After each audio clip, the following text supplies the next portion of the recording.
We cannot compare. Why are we comparing is what my question is. நம்ம வந்து இந்த மாநிலத்தில் கம்மியாக இருக்குது, நம்ம மாநிலத்தில் அதிகமாக இருக்குது, அந்த கட்சி வந்து காங்கிரஸ் ஆட்சியில் அதிகமாக இருக்குது, இங்கே பிஜேபியில் வந்து கம்மியாக இருக்குது, இல்லை இந்த இடத்துல பிஜேபி வந்து ஆளுங்கட்சி இருக்குது, அதனால தான் அங்கே அதிகமாக இருக்குது. அப்படி பண்ணவே கூடாதுன்னு நான் சொல்கிறேன். Don't do it. ஒரு பெண்களுக்கு நம்ம நாட்டில் ஒரு பெண்ணுக்கு ஒரு பிரச்சனை நடக்கும்போது எந்த மாநிலத்தில் அதிகமாக இருக்குன்னா வேண்டாம். ஏன்னா அது உடனே நீங்கள் வந்து கட்சி ரீதியாக அது வந்து சாணி பூசுறீங்க. அது பண்ணாதீங்க. ஐ எம் சேயிங் ஒட்டுமொத்தமாக நம்ம நாட்டில் பெண்களுக்கு பாதுகாப்பு இருக்கா, அதுதான் நம்ம பார்க்கணும். இன்னொன்று, நம்ம மாநிலம் தமிழம் சொல்லும்போது, ஒரு தமிழகத்தில் நம்ம ஒரு தமிழக மாநிலம் சொல்லும்போது ஒரு பெருமையோட சொல்கிறோம். ஒரு கண்ணகியோட இடம் சொல்கிறோம். நம்ம அப்படியெல்லாம் சொல்லும்போது ஏன் பெண்களுக்கு இவ்வளோ பிரச்சனைகள் இருக்குது? அதுதான் நம்ம இடத்துல ஒரு பிரச்சனை நடக்கும்போது, என் வீட்டில் ஒரு பிரச்சனை நடக்கும்போது அதை விட்டுட்டு பக்கத்து வீட்டில் பிரச்சனை இருக்கா நான் எப்படி பார்க்க முடியும்? என் வீட்டில் இருக்கிற பிரச்சனையை என்னால் தீர்க்க வைக்க முடியுமா, முடியாதா? என் வீட்டில் நடந்த ஒரு பிரச்சனைக்காக என்னால் குரல் கொடுக்க முடியுமா, முடியாதா? என் வீட்டில் ஒரு பிரச்சனை நடக்குது. இப்போ இன்னைக்கு திமுக பார்த்தீங்கன்னா என் வீட்டில் ஒரு பிரச்சனை நடக்குது, ஆனால் அதுக்கு வந்து நான் கண்ணு மூடிட்டு ஒன்றுமே இல்லை, எல்லாமே சரியாக இருக்குது, மேலேருந்து மழைப்பு பூசி பக்கத்து வீட்டில் என்ன பிரச்சனை இருக்குது முதல்ல அதை பற்றி பேசு. கண்ணாடி வீட்டில் இருந்து உட்காந்துட்டு இன்னொன்று வீட்டில் கல் வீசக்கூடாது தான் நான் சொல்லுவேன்.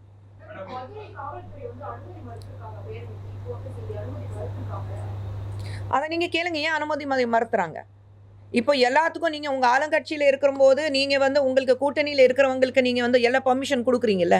அப்போ மற்றவங்க வந்து ஒரு போராடணும்னு சொல்லும்போது, ஒரு பேரணி நடத்தணும்னு நான் சொல்லும்போது ஏன் நீங்கள் பர்மிஷன் கொடுக்க மாட்டேங்கிறீங்க? இன்றைக்கி ஏன் சௌமியாவை நீங்கள் அரெஸ்ட் பண்ணியிருக்கீங்க? ஏன்னா உங்களுக்கு சாதகமாக இல்லை. இன்னொன்று வந்து தவறு நடந்திருக்கு. தவறு நடக்கும்போது உங்களால் அதை தட்டி கேட்குறதுக்கு உங்களுக்கு தைரியம் கிடையாது. ஆனால் மற்ற பெண்களுக்கு தைரியம் இருக்கும்போது அதுவும் நீங்கள் தடுக்கிறீங்க. நான் இதே கேட்பேன், இவங்க சொன்ன மாதிரி கனிமொழி எங்கே? ஒவ்வொரு விஷயத்தில் கனிமொழி வந்து முன்னாடி வந்து பேசுகிறாங்கல்ல, எங்கே இருக்காங்க? ஏன் யாருமே வந்து அவங்களுக்கு மகளிர் அணி இங்கே இருக்குல்ல, திமுகவோட மகளிர் அணி ஒன்று இருக்குல்ல, எங்கே இருக்காங்க? நாங்கள் மகளிர் அணி சார்பாக இங்கே உட்காந்து ப்ரெஸ் மீட் கொடுக்குறோம், பேசுகிறோம்.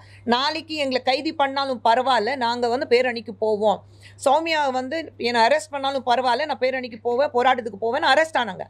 நான் சொல்கிறேன், ஏன் கொஞ்ச நாளுக்கு முன்னாடி நம்ம மறுபடியும் இந்த மாதிரி பேரணி நடத்தும் போது, போராட்டம் நடக்கும்போது தமிழிசை சௌந்தரராஜன் அரெஸ்ட் பண்ணாங்க 2 முறை. நாங்கள் அதுக்கு பயப்படலை. ஆனால் உங்கள் சார்பாக எந்த பெண் தெருவுக்கு வந்தா? உங்கள் சார்பாக யார் குரல் கொடுத்தா? யாராவது திமுகலேருந்து இது வரைக்கும் ஒரு பெண் மந்திரி இருக்கட்டும், இல்லை ஒரு எம்பி இருக்கட்டும், ஒரு எம்எல்ஏ இருக்கட்டும், யாராவது குரல் கொடுத்தாங்களா? ஏன் எல்லாரும் மௌனமாக இருக்கீங்க நான் கேட்குறேன். டெக்னிக்கல் எரர்ன்றாங்க. இது மற்ற மாநிலத்துல பண்ணாம தமிழகத்துல மட்டும் ஏன் பண்றாங்க? சீமானே கேள்வி கேட்கும். ஏங்க, சீமான் அவர்கள் பற்றி நான் பேச விரும்பலைங்க. சீமான் அவர்கள் வந்து நம்ம மாநில முதலமைச்சர் பார்த்து கேள்வி கேட்டாக்க அது நியாயமாக இருக்கும். சரிங்களா? ஒரு குற்றம் சாட்டணுங்கிறதுக்காக நீங்கள் என்ன வேணாலும் சொல்லலாம். ஸோ சீமான் அவர்களுக்கு நான் பதில் கொடுக்க விரும்பல. ரிப்போர்ட் பண்ணிருக்காங்க, ஐபிசி செக்ஷன் பிஎன்எஸ்ல மாற்றப்படும் போது அந்த டெக்னிக்கல் எரரால தான் எஃப்ஐஆர் ரிலீஸ் ஆயிருக்கு அப்படின்னு சொல்லிட்டு. அதை எப்படிங்க டெக்னிக்கல் எரர்ல ரிலீஸ் ஆகும்? ஹைகோர்ட்ல ரிப்போர்ட் பண்ணியிருக்காங்க. ஹைகோர்ட்டோடைய ஆர்டர் அதுதானா? High court approved of that. Has high court accepted that there's a technical error? நம்ம அது ஒன்று பார்க்கணும்ல. நீங்கள் யார் வேணாலும் நீங்கள் வந்து மனு தாக்கல் பண்ணலாம், சொல்லலாம் இது வந்து technical error. But I am saying அதுக்கு தானே உங்களுக்கு தனிப்பட்ட முறையில் உங்களுக்கு சட்டம் இருக்குது. நீங்கள் அதுதானே பார்க்கணும்.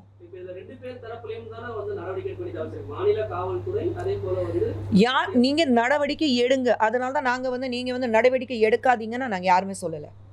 நீங்கள் ஒரு பெண்ணுக்கு பாதுகாப்பாக இருக்கணும், ஒரு பெண்ணுக்கு நியாயம் கிடைக்கணும்னா என்ன ஒரு நடவடிக்கை எடுக்கணும், அந்த தாராளமாக எடுங்க.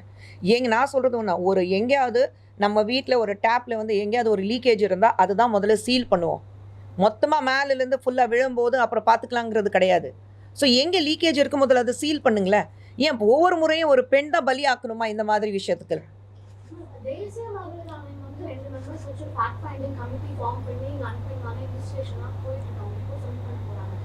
மாநில மகளிர் ஆணையம் நம்ம ஸ்டேட்ல இருக்கு, அவங்க இதை பத்தி அந்த மாதிரி கமிட்டியோ எதுவும் பண்ண மாதிரி தெரியல. அவங்களோட நடவடிக்கை ஒன்றுமே பண்ணலையே. ஸ்டேட் உமன் கமிஷன் இருக்குது, எங்கே இருக்காங்க? அவங்க போனாங்களா? கவர்னர் பார்த்தாங்களா? ஒரு ஸ்டேட்மெண்ட் கொடுத்தாங்களா? நாங்கள் இதுக்கு அகேன்ஸ்ட் ஆக்ஷன் எடுக்க போகிறோன்னு சொன்னாங்களா? ஒன்றுமே பண்ணலை. எங்கே இருக்காங்க ஸ்டேட் உமன் கமிஷன்? எங்கே இருக்காங்க? ஏன் அங்கே NCWலேருந்து மம்தா குமாரி வந்தாங்க, பாம்பேலேருந்து பிரவீன் தீக்ஷித் வந்தார். அவங்க 2 பேரும் போகும்போது ஏன் ஸ்டேட் கமிஷன்லேருந்து யாருமே போகல? கூட பதில் கொடுத்தாங்களா? எங்கேயாவது பேசுனாங்களா? கமிட்டி பேசுனாங்களான்னு சொல்கிறேன். எங்கேயுமே பேசல. அப்போ ஸ்டேட் கமிஷன் ஒரு ரிப்போர்ட் கொடுக்கணும்னா NCW தைரியமாக வந்து நாங்கள் சூமோட்டோ எடுக்கிறோம், இம்மீடியட்டாக ஒரு டீம் கொடுக்குறோன்னா ஏன் ஸ்டேட் கமிஷன்லேருந்து யாருமே போகலை? ஏன்னா you control by the state, you control by the government. அவங்க சொல்கிறதா நம்ம இந்த சட்டம் என்னென்னா, இவங்க என்ன சொல்கிறாங்க, ஆளுங்கட்சி என்ன சொல்லுது, அதுதான் நாங்கள் பண்ணுவோம்னா சொல்லிட்டு உட்காந்துட்டு இருக்காங்க.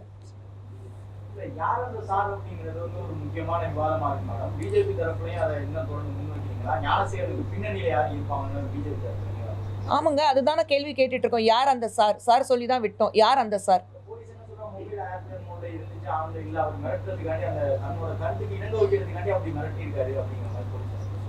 எங்க போலீஸ் அப்படி பதில் சொல்லலாமா? நான் கேட்குற கேள்வி ஒண்ணுதான். அவங்க வீட்டில் இப்படி ஒரு பிரச்சனை வந்தா அவங்க இந்த பதில் கொடுப்பாங்களா? அப்போ மட்டும் நடவடிக்கை வேற மாதிரி இருக்கும்ல. இல்லைங்க, மனிதர்கள் சொல்லும்போதும் நமக்கு வந்து ஆனால் உணர்வுபூர்வமாக இருக்கிறதுனால தான் நம்ம இங்கே உட்காந்துட்டு பேசிகிட்டு இருக்கோங்க. எல்லாரும் நாங்கள் வந்து மிஷின் கிடையாதுல்ல. ஸோ அப்படி இருக்கும்போது சிம்பிளான விஷயம், நீங்கள் என்ன சட்டம் இருந்தாலும் சட்டத்துக்கு நேராக எதிராக தான் நடந்திருக்கு இந்த விஷயம். உங்களுக்கு எல்லாருக்கும் தெரியும், நம்ம எல்லாருக்கும் தெரிஞ்ச விஷயம், சரிங்களா? ஆனால் கேட்குற கேள்வி, அவங்க வந்து சட்டத்துக்கு பேப்பரில் எப்படி இருந்தது, வாட்ஸ்அப்பில் எப்படி இருந்தது, குரூப்பில் எப்படி இருந்தது, அதுக்காக தான் இது பண்ணோம். உங்கள் வீட்டில் நடந்தால் இது பதில் வருமானா என்னோட கேள்வி அதுதான். வராதுல்ல. அப்போ அந்த குழந்தை உங்கள் வீட்டு குழந்தைனை பார்த்துக்கங்கன்னு நான் சொல்கிறேன். மேடம், தேசிய மகளிர் ஆணைய பொறுப்புல இருந்து நீங்கள் விலகியதுக்கு பிறகு ரொம்ப பெருசாக நிகழ்ச்சிகளை பார்க்க முடியல. கட்சி நிகழ்ச்சிக்கு உங்களை அழைக்கல அப்படின்றதெல்லாம் பேசி இன்னைக்கு எங்கே இருக்கேன்? இன்னைக்கு இங்கே இருக்கேன். நான் எங்கேயுமே வந்து ஃபர்ஸ்ட் ஆஃப் ஆல் அன்றைக்கி நடந்த விஷயம் வந்து ரொம்ப தவறானது. ஆர்டிகல் 21 கான்ஸ்டிடியூஷன் படி என் அனுமதி இல்லாமல் என் வாய்ஸ் ரெக்கார்டு பண்ணுறது மிகப்பெரிய குற்றமாகும், சரிங்களா? அதுதான் அன்றைக்கி நடந்தது. அதெல்லாம் விட்டாச்சு, அதெல்லாம் தாண்டி போயாச்சு. தவறு நடந்தது, அவங்களும் வந்து மன்னிப்பு கேட்டுட்டாங்க, அது விட்டாச்சு.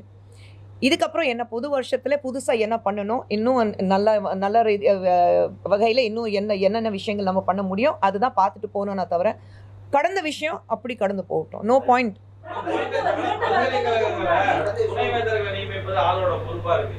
நீங்க இப்ப அங்க அண்ணா யூனிவர்சிட்டில கூட வைஸ் சான்சலர்ஸா இல்லன்றாங்க. ஆனா இப்ப நீங்க ஆளுநருக்கே போய் மனு கொடுக்க போறீங்க, அதுல இந்த விஷயத்தை மையப்படுத்துவீங்களா? அவங்க தான் பதில் சொல்றாங்க. மேம், அந்த ஆடியோ விஷயம் வந்து உண்மைக்கு போடல. என்னங்க? அந்த ஆடியோ விஷயம் வந்து உண்மைக்கு புறம்பாக பேசுன அந்த ஆடியோ. ஆமா, அந்த ஆடியோல நான் என்ன பேசியிருக்கேன் தம்பி? நீங்க பேசுனதுதான். ஆமாங்க, பேசுனது நான் இல்லை சொல்லவே இல்லையே. பேசுனது என் குரல் தானே, நான் இல்லை சொல்லவே இல்லையே. அதுக்கு நான் மறுப்பு தெரிய வச்சேனா? இல்லையே. ஆனால் நான் போடுறதுக்கு வாய்ஸ் ரெக்கார்ட் பண்ணுறதுக்கு அனுமதி கொடுக்கலையே. பிரீச் ஆஃப் ட்ரஸ்ட் அது ஒன்று இருக்குது. மேடம், 2 வருடத்துக்கு முன்னாடி வந்து மாணவிய பரங்கிமலையில வந்து ட்ரெயின்ல வந்து தள்ளிவிட்டு கொலை பண்ண அந்த சதீஷ் வந்து மரண தண்டனை விதிச்சிருக்காங்க. இதை நீங்க எப்படி பாக்குறீங்க? நம்ம சமுதாயத்தில், நம்ம நாட்டில் ஒரு மிக இந்த மாதிரி ஒரு சிவிய தண்டனை கொடுக்காத பட்சத்தில் இந்த மாதிரி தவறுகள் நடந்துட்டு தான் இருக்கும். இங்கே குற்றம் செய்கிறவங்க நம்ம நாட்டோட எல்லை தாண்டி போன உடனே குற்றம் பண்ணுறதுக்கு எங்கேயாவது எச்ச துப்புறதுக்கு யோசிக்கிறாங்கல்ல. அப்போ நம்ம நாட்டில் மட்டும் ஏன் அந்த பயம் கிடையாது? ரோடில் ஒரு ட்ராக்ல போயிட்டு இருக்கும்போது ரோடு ட்ராக் மாறி நீங்கள் வேறு லேனில் போகிறதுக்கு பயப்படுவாங்கல்ல. ஒரு சிக்னலில் நிற்கும் போது ரெட் இருந்தால் எல்லோ விழுந்தாலும் உட்காந்து நின்றுடுவாங்கல்ல. அதை தாண்டி போகக்கூடாது. ஜெப்ரா கிராசிங் அந்த கோடு இருக்கும், அதை தாண்டியும் போக மாட்டாங்க. நம்ம நாட்டில் மட்டும் ஏன் நீங்கள் வந்து அந்த சட்டத்தை மதிக்க மாட்டேங்கிறீங்க நான் கேட்குறேன். இவ்வளோ பார்க்கக்கூடியவங்க இதே ஆண்கள் வந்து வெளிநாட்டில் போய் ஒரு பெண் தொடுறதுக்கு ஒரு வகை இல்லை, 1000 தடவை யோசிப்பாங்க. அப்போ நம்ம நாட்டில் இருக்கிற பெண்கள் அவ்வளோ இலவமாக போச்சு. யார் வேணாலும், யார் வீட்டு பெண் இருந்தாலும் நான் தொடுவேன், நான் என்ன வேணாலும் பண்ணுவேன். அந்த சட்டத்தோடைய பயம் ஏன் கிடையாது? இந்த மாதிரி ஒரு மரண தண்டனை, இந்த மாதிரி ஒரு கடுமையான தண்டனை கொடுத்தா தான் அந்த பயம் வரும். நம்ம நாட்டில் பயம் வர வரைக்கும், அந்த சட்டத்தோட பயம் வர வரைக்கும் எதுவுமே நடக்காது. ஏனுங்க, ஏன் இது வரைக்கும் என்ன பிரச்சனை நடந்தது? குஷ்பு சுந்தருக்கு என்ன பிரச்சனை இருக்கு? நல்லா தான் இருக்கேன்.